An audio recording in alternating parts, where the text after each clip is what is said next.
from the Bluest Eye, one of my favorite books by Toni Morrison. So the chapter I'll be reading is Autumn.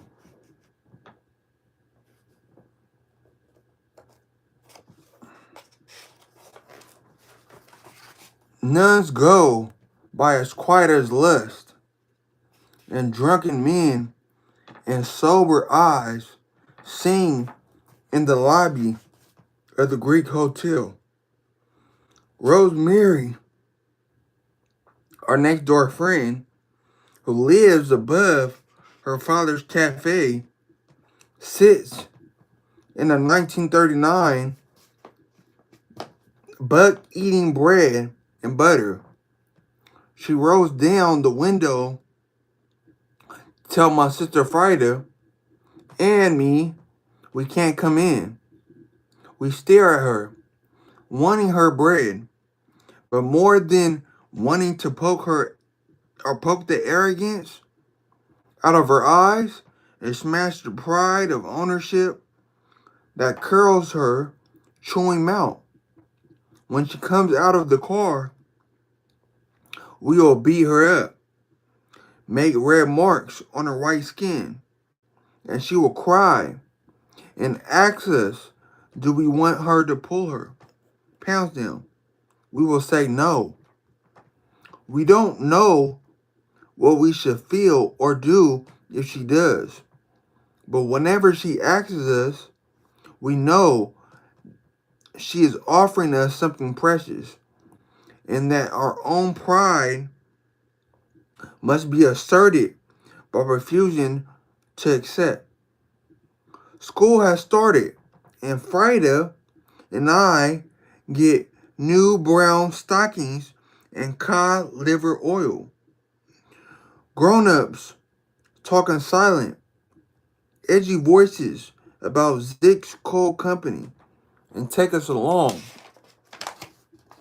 in the evening to the railroad tracks where we feel burlap sacks, the tiny pieces of coal lying about.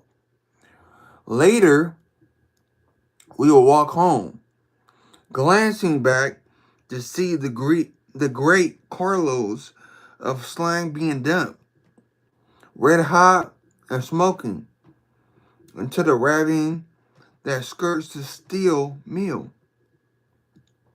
The dying fire lights the sky with a dull orange glow.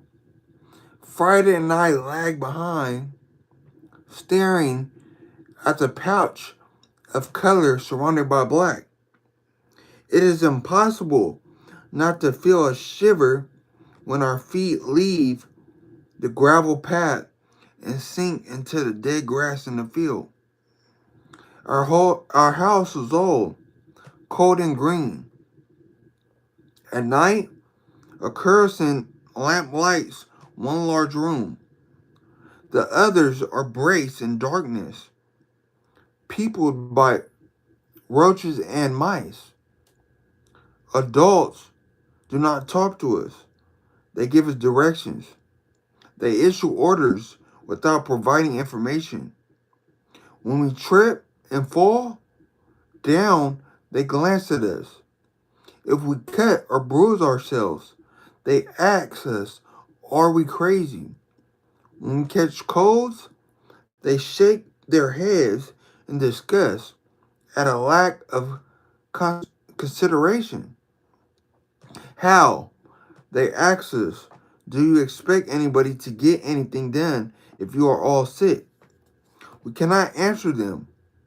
Our illness is treated with contempt, foul black drop, and castor oil that blunts our minds. When on a day after a trip to collect coal, I cough once, loudly, through bronchitis tubes already packed tight. My mother frowns. Great Jesus, get on in that bed. How many times do I have to tell you to wear something on your head? You might be the biggest fool in the town, Frida. Get some rags and stuff that window. Frida restuffs the window. I trudge off to bed, full of guilt and self-pity. I lie down in my underwear. The metal in my black gathers hurts my legs, but I do not take them off, for it is too cold to lie stockingless. It takes a long time for my body to heat its place in the bed. Once I've generated a warmth, I dare not move, for there is a cold place 1/2 inch in any direction. Not one speaks to me or asks how I feel. In an hour or two, my mother comes. Her hands are large and rough, and when she rubs the Vicks salve on my chest, I am rigid with pain. She takes 2 fingers full of it at a time and massages my chest until I am faint.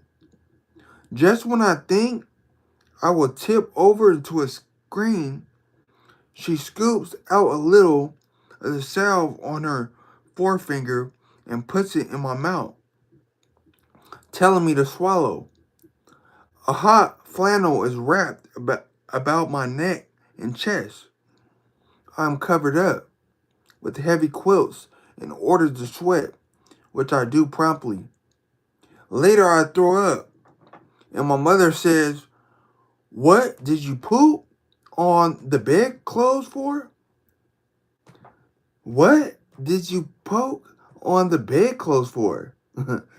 Don't you have sense enough to hold your head out of the bed? Now look what you did. You think I got time for nothing but washing up your puke? The puke swallows down the pillow onto the sheet. Green, gray, with flecks of orange. It moves like the insides of an uncooked egg, stubbornly clinging to its own mass, refusing to break up and be removed. How I wonder, can it be so neat and nasty at the same time? My mother's voice drones on. She is not talking to me. She is talking to the poop. But she is calling it my name, Claudia. She wipes it up as best she can and puts a scratchy towel over the large wet place. I lie down again. The rags have fallen from the window crack, and the air is cold. I dare not call her back and am reluctant to leave my warmth. My mother's anger humiliates me. Her words chafe my cheeks, and I'm crying. I do not know that she is not angry at me, but at my sickness. I believe she despises my weakness for letting the sickness take hold. By and by, I will not get sick. I refuse to. But for now, I am crying. I know I am making more snot, but I can't stop. My sister comes in. Her eyes are full of sorrow. She sings to me. When the deep purple falls over sleepy garden walls, someone thinks of me. I doze, thinking of plums, walls, and someone. But was it really like that? As painful as I remember, one mildly, or rather, it was a productive and fructifying pain.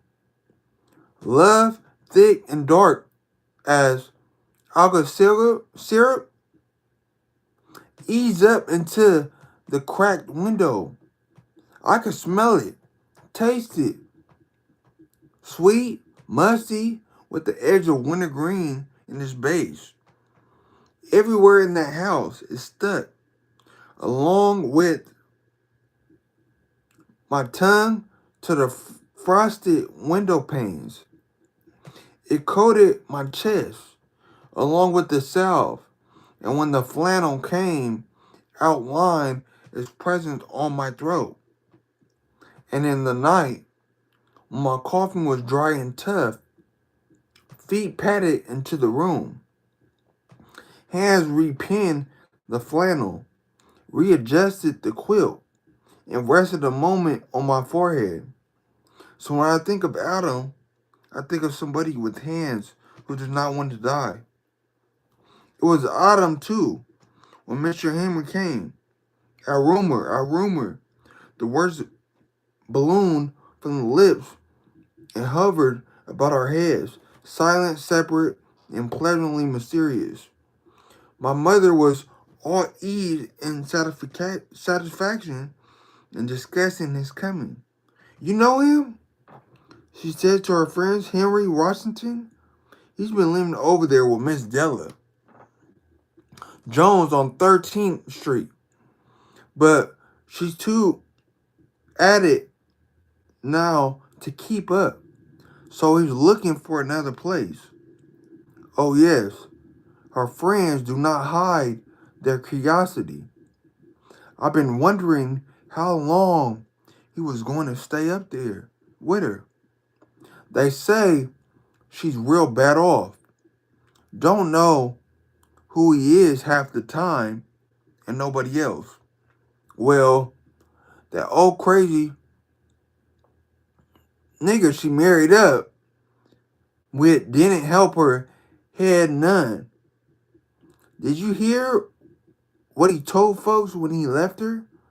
Uh-huh. What? Well, he went off with that trifling piggy from malaria. You know? One of the old Saks, Bessie's girls. That's the one. Well, somebody asked him why he left a nice good church woman like Della for the heifer. You know, Della always did keep a good house. And he said the honest to God, was he couldn't take no more of that violent water Della Jones used. Said he wanted a woman that smelled like a woman. Said Della was just too clean for him. Oh, dog, ain't that nasty? You telling me what kind of reasoning is that? No kind.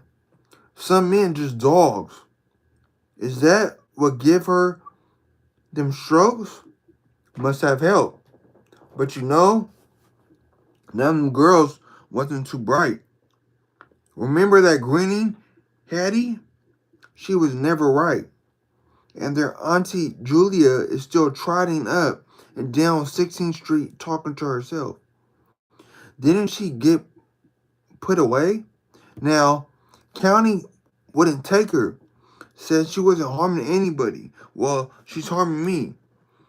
You want something to scare the living shit out of you?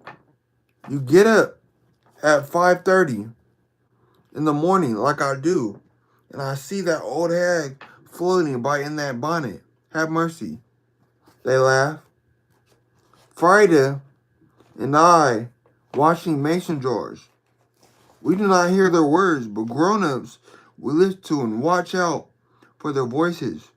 Well, I don't hope nobody let me roam around like that when I get smile or when I get senile. It's a shame. What they going to do about Della? Don't she have no people? A sister coming up from North Carolina to look after her. I expect she wants to get a hold of Della's house. Oh, come on. That's the evil thought. Forever I heard one. What you want to bet?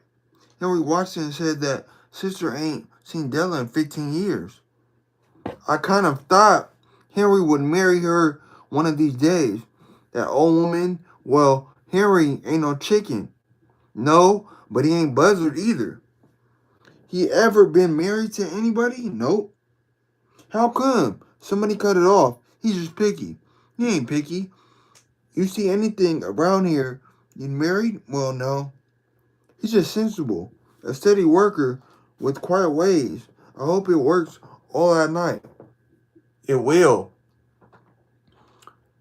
How much you charge him? $5 every 2 weeks. That'll be a big help to you. I'll say. Thank y'all for tuning in. I appreciate it.